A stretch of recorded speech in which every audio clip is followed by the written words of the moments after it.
Video देख रहे सारे विद्यार्थियों ਨੂੰ ਮੇਰੇ ਵੱਲੋਂ ਜਾਣੀ ਕਿ ਰਾਜਵਿੰਦਰ ਸਿੰਘ ਵੱਲੋਂ ਸਤਿ ਸ਼੍ਰੀ ਅਕਾਲ। ਇਹ ਵੀਡੀਓ 9ਵੀਂ ਕਲਾਸ ਦੇ ਵਿਦਿਆਰਥੀਆਂ ਦੇ ਲਈ ਹੈ। 9ਵੀਂ ਕਲਾਸ ਦਾ ਅਸੀਂ ਪਹਿਲਾ ਜਿਹੜਾ ਚੈਪਟਰ ਹੈ ਸੰਖਿਆ ਪ੍ਰਣਾਲੀ ਨੰਬਰ ਸਿਸਟਮ ਉਹਨੂੰ ਆਪਾਂ ਡਿਸਕਸ ਕਰ ਰਹੇ ਹਾਂ। ਪਿਛਲੀਆਂ ਵੀਡੀਓਜ਼ ਦੇ ਵਿੱਚ ਆਪਾਂ 1.4 ਐਕਸਰਸਾਈਜ਼ ਤੱਕ ਅਭਿਆਸ 1.4 ਤੱਕ ਜਿਹੜੇ ਸਵਾਲ ਹੈ ਉਹ ਤੁਹਾਡੇ ਨਾਲ ਸਾਂਝੇ ਕੀਤੇ ਸੀ, ਉਹਨਾਂ ਨੂੰ ਆਪਾਂ ਸਮਝਣ ਦੀ ਕੋਸ਼ਿਸ਼ ਕੀਤੀ ਸੀ। ਮੈਨੂੰ ਉਮੀਦ ਹੈ ਕਿ ਉਹਨਾਂ ਤੋਂ ਤੁਸੀਂ ਪੂਰਾ ਜਿਹੜਾ ਫਾਇਦਾ ਲਿਆ ਹੋਵੇਗਾ। ਅੱਜ ਦੀ ਇਸ ਵੀਡੀਓ ਦੇ ਵਿੱਚ ਅਸੀਂ ਅਭਿਆਸ 1.5 ਦੇ ਜਿਹੜੇ ਸਵਾਲ ਹੈ ਉਹ ਤੁਹਾਡੇ ਨਾਲ ਡਿਸਕਸ ਕਰਾਂਗੇ। ਠੀਕ ਹੈ, ਅਭਿਆਸ 1.5 ਦੇ ਵਿੱਚ ਜਿਹੜੇ ਸਵਾਲ ਨੇ ਉਹ ਸਾਡੇ ਕੋਲ ਪਰਮੇय ਤੇ ਅਪਰਮੇय ਸੰਖਿਆਵਾਂ ਦੀ ਜੋੜ ਘਟਾਓ ਗੁਣਾ ਤੇ ਭਾਗ ਦੇ ਨਾਲ ਸੰਬੰਧਿਤ ਹੈ। ਭਾਵ ਕਿ ਵਾਸਤਵਿਕ ਸੰਖਿਆਵਾਂ ਦੇ ਉੱਤੇ ਕਿਵੇਂ ਬੇਸਿਕ ਆਪਰੇਸ਼ਨ ਜਿਹੜੇ ਆਪਾਂ ਪਲੱਸ ਮਾਈਨਸ ਡਿਵੀਜ਼ਨ ਜਾਂ ਮਲਟੀਪਲੀਕੇਸ਼ਨ ਦੇ ਲਗਾਉਣੇ ਆ ਯੂਜ਼ ਕਰਦੇ ਆ, ਉਹਦੇ ਨਾਲ ਸੰਬੰਧਿਤ ਸਾਰੇ ਸਵਾਲ ਆਪਾਂ ਡਿਸਕਸ ਕਰਾਂਗੇ। ਠੀਕ ਹੈ, ਤਾਂ ਆਓ ਦੇਖਦੇ ਹਾਂ। ਐਕਸਰਸਾਈਜ਼ ਸਟਾਰਟ ਕਰਨ ਤੋਂ ਪਹਿਲਾਂ ਅਸੀਂ ਥੋੜ੍ਹਾ ਜਿਹਾ ਕੁਛ ਜਾਣਕਾਰੀ ਜਿਹੜੀ ਮੈਂ ਤੁਹਾਡੇ ਨਾਲ ਸਾਂਝੀ ਕਰਨੀ ਚਾਹੁੰਦਾ। ਜਿੱਦਾਂ ਕਿ ਸਕਰੀਨ ਤੇ ਤੁਸੀਂ ਦੇਖ ਸਕਦੇ ਹੋ ਸਾਡੇ ਕੋਲ ਇੱਥੇ 3 ਪੁਆਇੰਟ ਜਿਹੜੇ ਉਹ ਦਿੱਤੇ ਹੋਏ ਹੈ।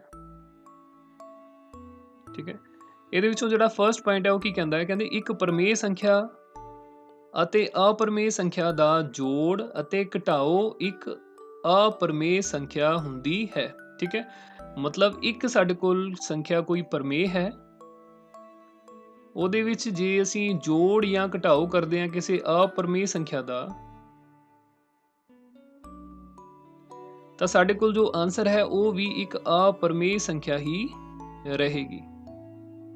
ਠੀਕ ਹੈ, ਤਾਂ ਇਹ ਚੀਜ਼ ਤੁਸੀਂ ਯਾਦ ਰੱਖਣੀ ਹੈ ਕਿ ਇੱਕ ਪਰਮੇय ਤੇ ਇੱਕ ਅਪਰਮੇय ਸੰਖਿਆ ਜਦੋਂ ਅਸੀਂ ਇਹਨਾਂ ਨੂੰ ਜੋੜੀਏ ਤਾਂ ਵੀ ਸਾਡੇ ਕੋਲ ਜੋ ਰਿਜ਼ਲਟ ਬਣਦਾ ਹੈ ਉਹ ਅਪਰਮੇय ਰਹਿੰਦਾ ਹੈ। ਅਗਰ ਅਸੀਂ ਪਰਮੇय ਤੇ ਅਪਰਮੇय ਸੰਖਿਆ ਨੂੰ ਘਟਾਈਏ ਤਾਂ ਵੀ ਸਾਡੇ ਕੋਲ ਰਿਜ਼ਲਟ ਜਿਹੜਾ ਅਪਰਮੇय ਸੰਖਿਆ ਹੀ ਰਹਿੰਦਾ ਹੈ। ਠੀਕ ਹੈ ਜੀ, ਇੱਕ ਪਰਮੇय ਸੰਖਿਆ ਅਤੇ ਅਪਰਮੇय ਸੰਖਿਆ ਦਾ ਜੋੜ ਅਤੇ ਘਟਾਓ ਇੱਕ ਅਪਰਮੇय ਸੰਖਿਆ ਹੁੰਦੀ ਹੈ। ਤੋ ਪਰਮੇय ਤੇ ਅਪਰਮੇय ਦਾ ਤੁਹਾਨੂੰ ਪਤਾ ਹੀ ਹੈ। ਪਰਮੇय ਸੰਖਿਆਵਾਂ ਸਾਡੇ ਕੋਲ ਉਹ ਵਾਲੀਆਂ ਸੰਖਿਆਵਾਂ ਹੁੰਦੀਆਂ ਜਿਨ੍ਹਾਂ ਨੂੰ ਅਸੀਂ P/Q ਦੇ ਰੂਪ ਵਿੱਚ ਲਿਖ ਸਕਦੇ ਹਾਂ। ਬਸ ਇੱਥੇ Q ਜਿਹੜਾ ਉਹ ਸਾਡੇ ਕੋਲ 0 ਨਹੀਂ ਹੋਣਾ ਚਾਹੀਦਾ। ਇਹਨਾਂ ਦੇ ਬਾਰੇ ਆਪਾਂ ਜਾਣ ਚੁੱਕੇ ਹਾਂ ਕਿ ਇਹਨਾਂ ਦੇ ਜਿਹੜੇ ਦਸ਼ਮਲਵ ਪ੍ਰਸਾਰ ਹੈ ਸਾਡੇ ਕੋਲ ਪਰਮੇय ਸੰਖਿਆਵਾਂ ਦੇ ਉਹ ਕਿਵੇਂ ਦੇ ਹੁੰਦੇ ਨੇ। ਉਹ ਸਾਡੇ ਕੋਲ ਸ਼ਾਂਤ ਦਸ਼ਮਲਵ ਪ੍ਰਸਾਰ ਹੁੰਦੇ ਨੇ ਜਾਂ ਫਿਰ ਅਸ਼ਾਂਤ ਆਵਰਤੀ ਦਸ਼ਮਲਵ ਪ੍ਰਸਾਰ ਹੁੰਦੇ ਨੇ। ਇਸ ਤੋਂ ਇਲਾਵਾ ਇਸ ਤੋਂ ਜਿਹੜੀਆਂ ਅਪਰਮੇय ਸੰਖਿਆਵਾਂ ਜਿਵੇਂ ਸਾਡੇ ਕੋਲ ਵਰਗਮੂਲ 2 ਹੈ, ਵਰਗਮੂਲ 3 ਹੈ, ਵਰਗਮੂਲ 5 ਹੈ, ਵਰਗਮੂਲ 23 ਹੈ। ਠੀਕ ਹੈ, ਵਰਗਮੂਲ 7 ਹੈ। ਇਸ ਢੰਗ ਦੀਆਂ ਜਿਹੜੀਆਂ ਸੰਖਿਆਵਾਂ ਇਹਨਾਂ ਨੂੰ ਅਸੀਂ ਅਪਰਮੇय ਸੰਖਿਆਵਾਂ ਕਹਿੰਦੇ ਹਾਂ, ਜਾਂ 3 ਦੀ ਪਾਵਰ ਅਸੀਂ 1/3 ਕਹਿ ਲਈਏ। ਠੀਕ ਹੈ, 4 ਦੀ ਪਾਵਰ ਸਾਡੇ ਕੋਲ 1/4 ਕਹਿ ਲਈਏ। ਇਹੋ ਜਿਹੀਆਂ ਜਿਹੜੀਆਂ ਸੰਖਿਆਵਾਂ ਇਹਨਾਂ ਦੇ ਜਿਹੜੇ ਦਸ਼ਮਲਵ ਪ੍ਰਸਾਰ ਹੈ ਵਿਸਤਾਰ ਹੈ ਉਹ ਸਾਡੇ ਕੋਲ ਹਮੇਸ਼ਾ ਅਸ਼ਾਂਤ ਵੀ ਹੁੰਦੇ ਆ ਤੇ ਅਣਆਵਰਤੀ ਹੁੰਦੇ ਆ। ਠੀਕ ਹੈ, ਤਾਂ ਅਗਲਾ ਜਿਹੜਾ ਪੁਆਇੰਟ ਹੈ ਸਾਡੇ ਕੋਲ ਦੂਜਾ ਪੁਆਇੰਟ ਉਹ ਕੀ ਕਹਿੰਦੇ ਆ, ਦੂਜੇ ਪੁਆਇੰਟ ਦੇ ਵਿੱਚ ਹੈ ਕਿ ਇੱਕ ਅਪਰਮੇय ਸੰਖਿਆ ਦੇ ਨਾਲ ਇੱਕ ਸਿਫਰ ਤੋਂ ਬਿਨਾਂ ਪਰਮੇय ਸੰਖਿਆ ਦਾ ਗੁਣਨਫਲ ਜਾਂ ਭਾਗਫਲ ਅਪਰਮੇय ਹੁੰਦਾ ਹੈ। ਮਤਲਬ ਕੋਈ ਸਾਡੇ ਕੋਲ ਪਰਮੇय ਸੰਖਿਆ ਜਿਵੇਂ 7 ਹੈ, ਇਹਨੂੰ ਅਗਰ ਅਸੀਂ ਅਪਰਮੇय ਸੰਖਿਆ ਵਰਗਮੂਲ 2 ਦੇ ਨਾਲ ਗੁਣਾ ਕਰੀਏ ਤਾਂ ਜਿਹੜਾ ਸਾਡੇ ਕੋਲ ਰਿਜ਼ਲਟ ਹੈ ਉਹ ਕੀ ਰਹੇਗਾ, ਉਹ ਜਿਹੜਾ 7 ਵਰਗਮੂਲ 2 ਹੈ ਇਹਨੂੰ ਅਸੀਂ ਅਪਰਮੇय ਹੀ ਕਾਊਂਟ ਕਰਾਂਗੇ। ਸਾਡੇ ਕੋਲ ਅਪਰਮੇय ਸੰਖਿਆ ਹੀ ਰਹੇਗੀ। ਠੀਕ ਹੈ, ਜੇ ਅਸੀਂ 7 ਵਟਾ ਵਰਗਮੂਲ 2 ਕਰ ਦਿੰਦੇ ਹਾਂ ਜਾਂ ਵਰਗਮੂਲ 2/7 ਕਰ ਦਿੰਦੇ ਹਾਂ, ਇਹ ਵੀ ਸਾਡੇ ਕੋਲ ਅਪਰਮੇय ਸੰਖਿਆ ਹੀ ਰਹਿੰਦੀ ਹੈ। ਠੀਕ ਹੈ, ਦੁਬਾਰਾ ਫਿਰ ਦੇਖ ਲੈਂਦੇ ਆਪਾਂ। ਇੱਕ ਅਪਰਮੇय ਸੰਖਿਆ ਦੇ ਨਾਲ ਇੱਕ ਸਿਫਰ ਤੋਂ ਬਿਨਾਂ ਮਤਲਬ 0 ਤੋਂ ਇਲਾਵਾ ਬਾਕੀ ਪਰਮੇय ਸੰਖਿਆਵਾਂ ਦੀ ਇੱਥੇ ਗੱਲ ਕੀਤੀ ਗਈ ਹੈ। ਠੀਕ ਹੈ, ਕਿਉਂਕਿ ਅਗਰ ਅਸੀਂ ਕਿਸੇ ਅਪਰਮੇय ਸੰਖਿਆ ਨੂੰ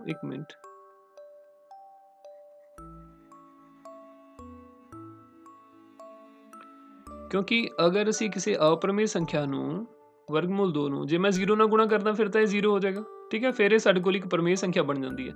ਬਟ ਅਗਰ 0 ਤੋਂ ਇਲਾਵਾ ਕੋਈ ਹੋਰ ਪਰਮੇय ਸੰਖਿਆ ਨੂੰ ਵਰਗਮੂਲ 2 ਦੇ ਨਾਲ ਗੁਣਾ ਕੀਤਾ ਜਾਏ ਤਾਂ ਜਿਹੜਾ ਗੁਣਨਫਲ ਜਾਂ ਭਾਗਫਲ ਉਹ ਹਮੇਸ਼ਾ ਸਾਡੇ ਕੋਲ ਕੀ ਰਹਿੰਦਾ ਹੈ, ਅਪਰਮੇय ਸੰਖਿਆ ਹੀ ਹੁੰਦਾ ਹੈ। ਠੀਕ ਹੈ, ਤਾਂ ਇਹ ਸਾਡੇ ਕੋਲ ਦੂਜਾ ਪੁਆਇੰਟ ਸੀ, ਇਹ ਤੁਸੀਂ ਧਿਆਨ ਦੇ ਵਿੱਚ ਰੱਖਣਾ ਹੈ। ਤੀਜਾ ਪੁਆਇੰਟ ਸਾਡੇ ਕੋਲ ਕੀ ਹੈ,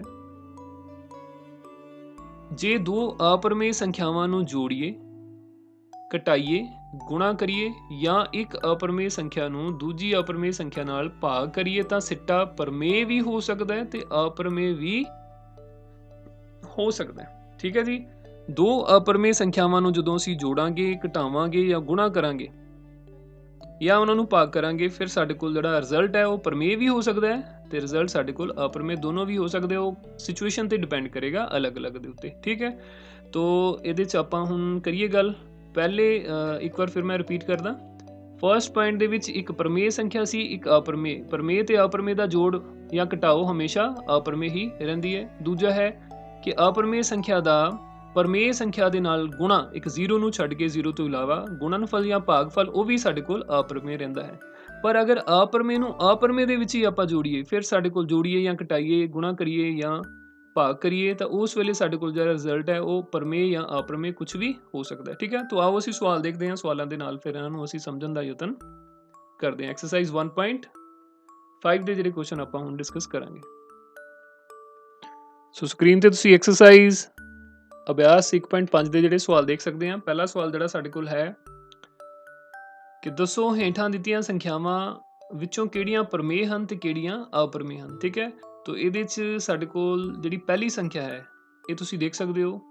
ਇਹਦੇ 'ਚ 2 ਪ੍ਰਮੇय ਹੈ ਤੇ ਵਰਗਮੂਲ 5 ਸਾਡੇ ਕੋਲ ਅਪਰਮੇय ਹੈ। तो ਆਪਾਂ ਹੁਣੇ ਹੀ ਕੀ ਕਰਕੇ ਆਏ ਸੀ ਕਿ ਪ੍ਰਮੇय ਤੇ ਅਪਰਮੇय ਨੂੰ ਜਦੋਂ ਅਸੀਂ ਘਟਾਵਾਂਗੇ ਤਾਂ ਸਾਡੇ ਕੋਲ ਜਿਹੜਾ ਉੱਤਰ ਹੈ ਉਹ ਕੀ ਆ, ਅਪਰਮੇय ਹੀ ਬਣੇਗਾ ਇੱਥੇ। ਤੇ 1 ਬਾਈ 1 ਆਪਾਂ ਇਹ ਸਾਰੇ ਕੁਐਸਚਨ ਜਿਹੜੇ ਆ ਉਹ ਡਿਸਕਸ ਕਰਦੇ ਹਾਂ। ਠੀਕ, तो एक्सरसाइज 1 ਦਾ ਜਿਹੜਾ ਫਰਸਟ ਕੁਐਸਚਨ ਹੈ ਸਾਡੇ ਕੋਲ ਉਹ ਕੀ ਹੈ, 2 ਘਟਾਓ ਵਰਗਮੂਲ 5। ठीक, ਹੁਣ ਅਸੀਂ ਇਹ ਦੱਸਣਾ ਹੈ ਕਿ ਸਾਡੇ ਕੋਲ ਪਰਮੇय ਸੰਖਿਆ ਹੈ ਜਾਂ ਅਪਰਮੇय ਸੰਖਿਆ ਹੈ। तो ਆਪਾਂ ਹੁਣੇ ਗੱਲ ਕਰਕੇ ਆਏ ਪਹਿਲਾਂ ਕਿ ਇਹਦੇ ਚ ਦੇਖੋ 2 ਜਿਹੜਾ ਮੇਰੇ ਕੋਲ ਪਰਮੇय ਸੰਖਿਆ ਤੇ ਵਰਗਮੂਲ 5 ਅਪਰਮੇय ਸੰਖਿਆ ਹੈ। तो ਪਰਮੇय ਸੰਖਿਆ ਤੇ ਅਪਰਮੇय ਸੰਖਿਆ ਨੂੰ ਜਦੋਂ ਅਸੀਂ ਘਟਾਵਾਂਗੇ ਤਾਂ ਸਾਡੇ ਕੋਲ ਰਿਜ਼ਲਟ ਉਹਦੇ ਚ ਕੀ ਆਪਾਂ ਪੜਿਆ ਸੀ, ਕੀ ਹੋਏਗਾ, ਅਪਰਮੇय ਸੰਖਿਆ। ठीक है, तो ਇਹ ਸਾਡੇ ਕੋਲ ਇੱਕ ਅਪਰਮੇय ਸੰਖਿਆ ਹੈ। ਉਹ ਤਿੰਨੋਂ ਪੁਆਇੰਟ ਬਿਲਕੁਲ ਚੰਗੀ ਤਰ੍ਹਾਂ ਰੱਟ ਲੈਣੇ ਨੇ, ਯਾਦ ਕਰਨੇ ਨੇ ਉਹ। ਠੀਕ ਹੈ, ਇਸ ਤੋਂ ਬਾਅਦ ਦੂਸਰਾ ਜਿਹੜਾ ਸਾਡੇ ਕੋਲ ਕੁਐਸਚਨ ਹੈ ਇਹਦੇ 'ਚ, ਦੂਸਰਾ ਸਵਾਲ ਸਾਡੇ ਕੋਲ ਹੈ 3 ਜਮਾ ਵਰਗਮੂਲ 23 ਘਟਾਓ ਵਰਗਮੂਲ 23, ਇਹਨੂੰ ਬ੍ਰੈਕਟ 'ਚ ਪਾਇਆ ਹੋਇਆ। ਠੀਕ ਹੈ, तो ਇਹਨੂੰ ਅਸੀਂ ਹੱਲ ਕਰਕੇ ਦੇਖਣ ਨੂੰ ਲੱਗ ਸਕਦਾ ਤੁਹਾਨੂੰ ਕਿ ਇਹ ਅਪਰਮੇय ਸੰਖਿਆ ਹੈ, ਪਰ ਸਾਨੂੰ ਇਹਨੂੰ ਪਹਿਲਾਂ ਥੋੜਾ ਸਿੰਪਲੀਫਾਈ ਕਰਨਾ ਪਏਗਾ। तो 3 जमा वर्गमूल 23 घटाओ वर्गमूल 23।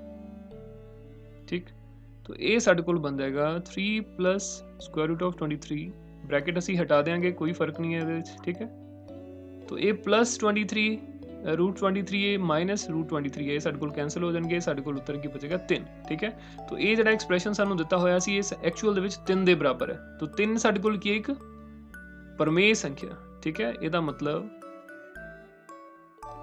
3 जमा वर्गमूल 23 घटाओ वर्गमूल 23 एक प्रमेय संख्या है।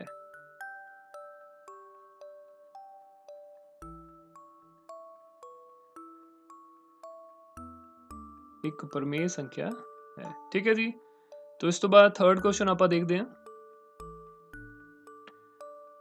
ਇਹਦੇ 'ਚ ਹੁਣ ਇੱਕ ਚੀਜ਼ ਹੋਰ ਆਪਾਂ ਦੇਖਦੇ ਹਾਂ। ਦੇਖੋ ਇਹ ਜਿਹੜੀ ਸਾਡੇ ਕੋਲ 3 ਜਮਾ ਵਰਗਮੂਲ 23 ਹੈ, ਇਹ ਸਾਡੇ ਕੋਲ ਇੱਕ ਅਪਰਮੇय ਸੰਖਿਆ ਸੀ। ਵੈਸੇ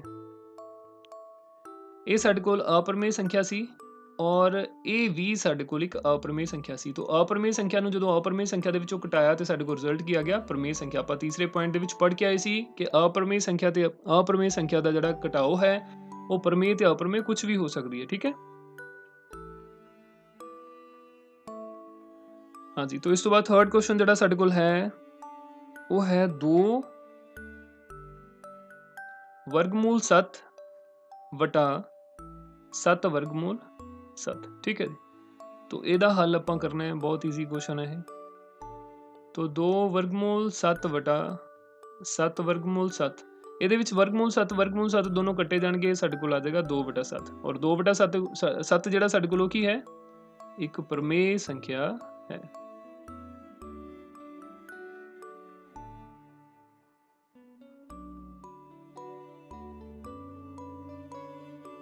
ठीक है, तो ये तीनों क्वेश्चन मैनू उम्मीद है कि तुहानू समझ आ गए होंगे, उतार भी लए होंगे तुसीं।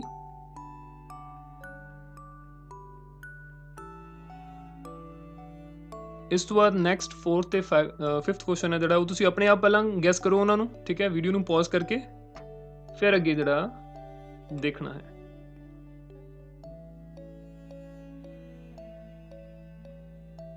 फोर्थ क्वेश्चन साडे कोल है 1 वटा वर्गमूल 2। ठीक, 1 वटा वर्गमूल 2 ये साडे कोल एक अप्रमेय संख्या है।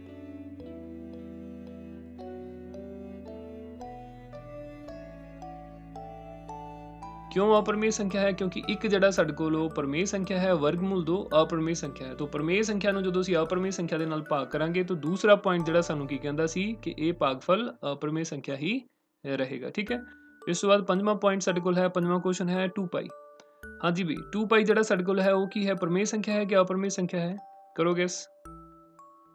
ਅਸੀਂ ਪਹਿਲੀਆਂ ਵੀਡੀਓਜ਼ ਦੇ ਵਿੱਚ ਗੱਲ ਕਰ ਆਏ ਹਾਂ ਕਿ ਜਿਹੜਾ ਪਾਈ ਹੈ ਇਹ ਸਾਡੇ ਕੋਲ ਇੱਕ ਅਪਰਮੇय ਸੰਖਿਆ ਹੈ। ਅਪਰਮੇय ਸੰਖਿਆ ਸਾਡੇ ਕੋਲ ਹੁੰਦੇ ਇਰੈਸ਼ਨਲ ਨੰਬਰਸ, ਠੀਕ ਹੈ। ਪਾਈ ਅਪਰਮੇय ਸੰਖਿਆ ਹੈ ਤਾਂ ਪਾਈ ਨੂੰ ਅਸੀਂ 2 ਨਾਲ ਪਰਮੇय ਸੰਖਿਆ ਦੇ ਨਾਲ ਗੁਣਾ ਕਰਾਂਗੇ ਤਾਂ ਵੀ ਸਾਡੇ ਕੋਲ ਇਹ ਅਪਰਮੇय ਹੀ ਰਹੇਗਾ, ਠੀਕ ਹੈ। तो 2 ਪਾਈ ਜਿਹੜਾ ਹੈ ਸਾਡੇ ਕੋਲ ਅਪਰਮੇय ਸੰਖਿਆ ਹੈ। ਅਪਰਮੇय ਮੀਨਸ ਇਰੈਸ਼ਨਲ ਨੰਬਰ ਹੈ। ਪਰਮੇय ਦਾ ਮਤਲਬ ਹੁੰਦਾ ਸਾਡੇ ਕੋਲ ਰੈਸ਼ਨਲ ਨੰਬਰਸ, ਠੀਕ ਹੈ ਜੀ। तो ਇਹ ਪਹਿਲੇ ਦੇ ਜਿਹੜੇ 5 ਪਾਰਟ ਨੇ ਉਹਨਾਂ ਦਾ ਸਾਡੇ ਕੋਲ ਹੱਲ ਹੈ। ਮੈਨੂੰ ਉਮੀਦ ਹੈ ਤੁਸੀਂ ਇਹ ਇਹਨਾਂ ਨੂੰ ਚੰਗੀ ਤਰ੍ਹਾਂ ਸਮਝ ਗਏ ਹੋਵੋਗੇ। ਇਸ ਤੋਂ ਬਾਅਦ ਆਪਾਂ ਸੈਕਿੰਡ ਕੁਐਸਚਨ ਜਿਹੜਾ ਉਹ ਦੇਖਦੇ ਹਾਂ ਤੇ ਦੂਜਾ ਕੁਐਸਚਨ ਤੁਸੀਂ ਸਕਰੀਨ ਤੇ ਦੇਖ ਸਕਦੇ ਹੋ। ਹੇਠਾਂ ਦਿੱਤੇ ਵਿਅੰਜਕਾਂ ਵਿੱਚੋਂ ਹਰੇਕ ਵਿਅੰਜਕ ਨੂੰ ਸਰਲ ਕਰੋ, ਠੀਕ ਹੈ। ਇਹ ਸਾਨੂੰ ਕੁਝ ਐਕਸਪ੍ਰੈਸ਼ਨ ਦਿੱਤੇ ਹੋਏ ਆ, ਫਰਸਟ ਸੈਕਿੰਡ ਥਰਡ 4 ਕੁਐਸਚਨ ਨੇ, ਇਹਨਾਂ ਨੂੰ ਅਸੀਂ ਹੱਲ ਕਰਨਾ ਹੈ, ਠੀਕ ਹੈ। ਤਾਂ ਹੱਲ ਆਪਾਂ ਕਿਵੇਂ ਕਰਨਾ ਹੈ?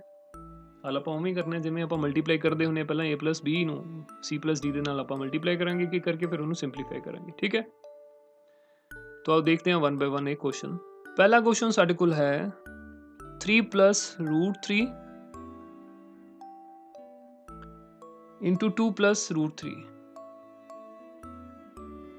सॉरी 2 + √2, ठीक है।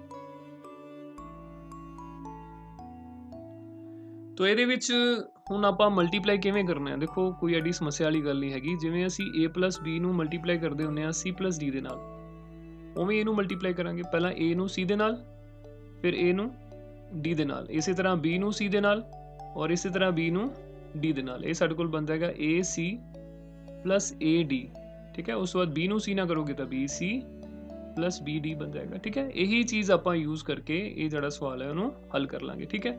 ਇੱਕ ਚੀਜ਼ ਹੋਰ ਇਹਦੇ ਵਿੱਚ ਮੈਂ ਤੁਹਾਨੂੰ ਦੱਸਣੀ ਚਾਹੁੰਦਾ, ਜਿਹੜਾ ਸਾਡੇ ਕੋਲ ਵਰਗਮੂਲ 3 ਹੈ, ਐਕਚੁਅਲ ਦੇ ਵਿੱਚ ਵਰਗਮੂਲ 3 ਦਾ ਮਤਲਬ ਹੁੰਦਾ ਹੈ 3 ਦੀ ਪਾਵਰ 3 ਦੀ ਘਾਤ ਜਿਹੜੀ 1/2, ਠੀਕ ਹੈ।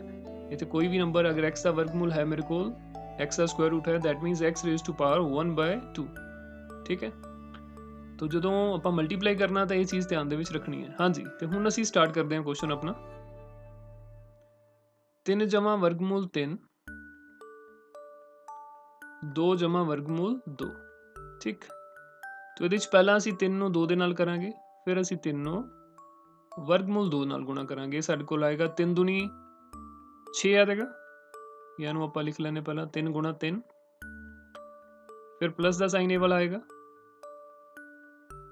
ਉਸ ਤੋਂ ਬਾਅਦ 3 × 2 ਵਰਗਮੂਲ 2, ਠੀਕ। ਫਿਰ ਪਲੱਸ, ਫਿਰ 3 ਨੂੰ ਵਰਗਮੂਲ 3 ਨੂੰ 2 ਦੇ ਨਾਲ ਗੁਣਾ, ਫਿਰ ਪਲੱਸ, ਫਿਰ ਵਰਗਮੂਲ 3 ਨੂੰ ਵਰਗਮੂਲ 2 ਦੇ ਨਾਲ ਗੁਣਾ, ਠੀਕ।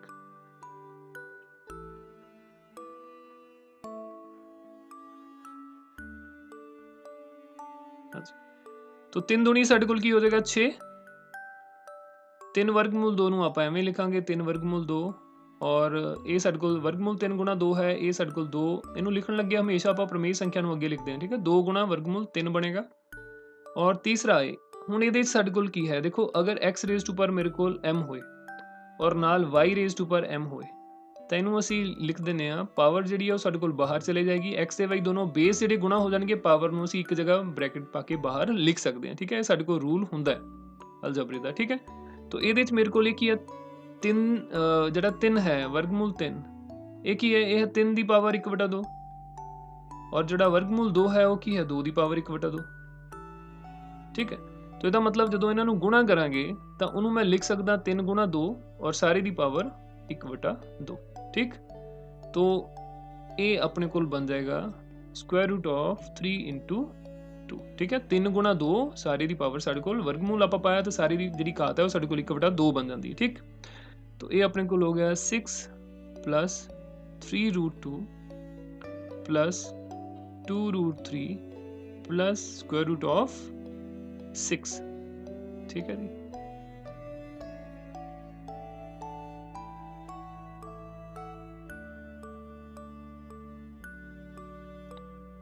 तो यही साडे कोल पहले सवाल का आंसर है, ठीक। इनू तुसी लिख सकते हो कि 3 + वर्गमूल 3 गुणा 2 जमा वर्गमूल 2 ये साढ़े कोल बराबर है 6 जमा 3 वर्गमूल 2 जमा 2 वर्गमूल 3 जमा वर्गमूल 6 स्क्वायर रूट ऑफ 6। ठीक है जी, ठीक है विद्यार्थियों। तो स्टूडेंट्स अगला जिहड़ा क्वेश्चन है साडे कोल वो आपां देखदे हां। इहदे चों सैकेंड क्वेश्चन जिहड़ा मैं करवा देना नाल।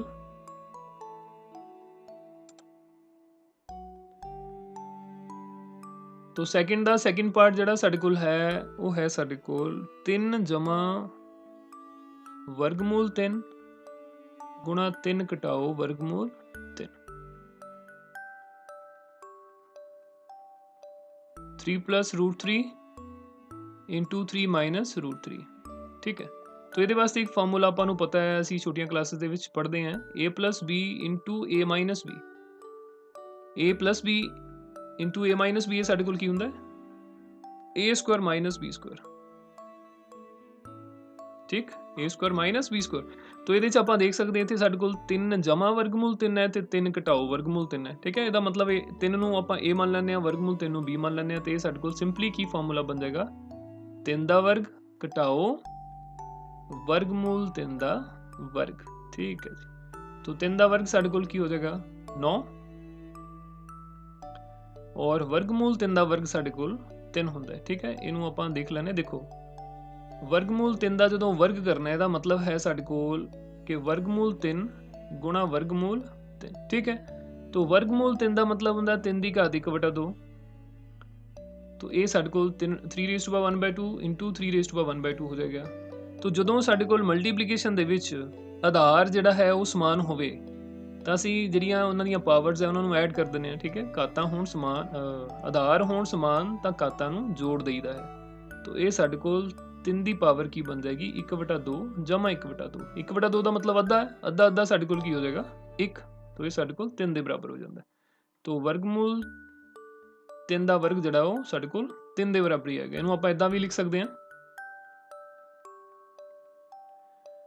ਇਸ ਤਰ੍ਹਾਂ ਵੀ ਆਪਾਂ ਕਹਿ ਸਕਦੇ ਹਾਂ ਕਿ वर्गमूल 3 ਦਾ ਜਿਹੜਾ ਵਰਗ ਹੈ ਉਹ ਸਾਡੇ ਕੋਲ ਬਣ ਜਾਂਦਾ 3 ਦੀ ਘਾਤ 1/2 और सारे की घात 2। तो ये 2 ਦੇ ਨਾਲ 2 ਜਿਹੜਾ ਕੱਟਿਆ ਜਾਂਦਾ। तो 1/2 ਨੂੰ 2 ਨਾਲ ਗੁਣਾ ਕਰਾਂਗੇ 2 ਤੋਂ 2 कैंसल हो जाएगा, ਸਾਡੇ ਕੋਲ ਜਿਹੜਾ 3 ਕੱਲਾ ਹੀ ਬਚ ਜਾਂਦਾ ਹੈ। ठीक, तो ਕਿਸੇ ਵੀ ਢੰਗ ਦੇ ਨਾਲ ਤੁਸੀਂ ਇਹਨੂੰ ਯਾਦ ਰੱਖ ਸਕਦੇ ਹੋ। 3 ਦੀ ਜਗ੍ਹਾ ਤੇ ਸਾਡੇ ਕੋਲ ਇੱਥੇ ਕੋਈ ਵੀ ਨੰਬਰ ਹੋ ਸਕਦਾ ਹੈ। ਠੀਕ ਹੈ, ਸਿੰਪਲੀ ਇਹ ਚੀਜ਼ ਯਾਦ ਰੱਖਣੀ ਹੈ ਕਿ वर्गमूल x गुणा वर्गमूल x ਇਹ ਸਾਡੇ ਕੋਲ ਹਮੇਸ਼ਾ x ਦੇ ਬਰਾਬਰ ਹੁੰਦਾ ਹੈ। ठीक,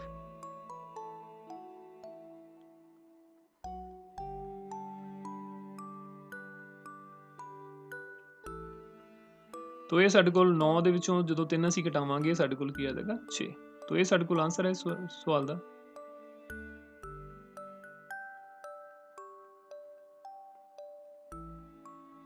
ठीक,